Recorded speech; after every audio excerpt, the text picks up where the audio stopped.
இந்த பாவக்காய் டிஷ் எப்படி பண்ணுறது, அதோட பெனிஃபிட்ஸ் என்ன அப்படின்னு நம்ம பார்க்கலாம். இது வெஜிடேரியன்ஸ் வந்து சண்டேல ட்ரை பண்ணுவாங்க. பிகாஸ் இது கொஞ்சம் எக்ஸ்ட்ரா ப்ராசஸ், வீக் டேஸில் ட்ரை பண்ண முடியாது. நான் வெஜிடேரியன்ஸ் இருக்கீங்கன்னா நம்ம சேனல்லே நிறையா டிஷ்ஷஸ் வந்து போட்டிருக்கோம்.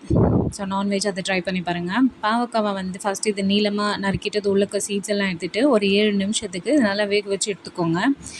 இல்லை வெங்காயம் ஒன்று, அப்புறம் 1/4 கப்பு வந்து வேர்க்கடலை நல்லா வறுத்துட்டு பொடி பண்ணது, அதே மாதிரி 1/4 கப்பு துருவின தேங்காய், இதில் வந்து மிளகாய் தூள், மஞ்சள் தூள், கரம் மசாலா, கொஞ்சமாக வந்து உப்பு, வெல்லம் 1 ஸ்பூனு, அப்புறம் தனியா பொடி, இது எல்லாமே கலந்து விட்டுட்டு இது கூட வந்து பாவக்காய்க்குள்ளே போட்டு வச்சுடுங்க. ஓகேங்களா?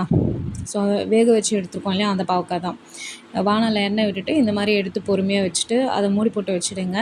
ஒரு 50 செகண்ட்ஸ்க்கு ஒன்ஸ் எடுத்து எடுத்து லைட்டாக கலந்து விட்டுட்டு மறுபடியும் மூடி போட்டு வச்சிங்கன்னா நல்லா ரிமைனிங்கும் நல்லா குக் ஆகிடும்.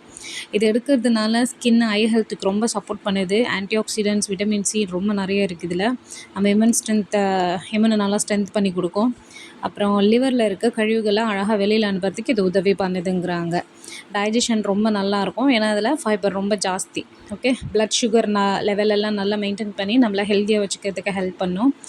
ஸோ வீக்லி ட்வைஸ் அந்த மாதிரி எடுத்துக்கோங்க. தேங்க்யூ.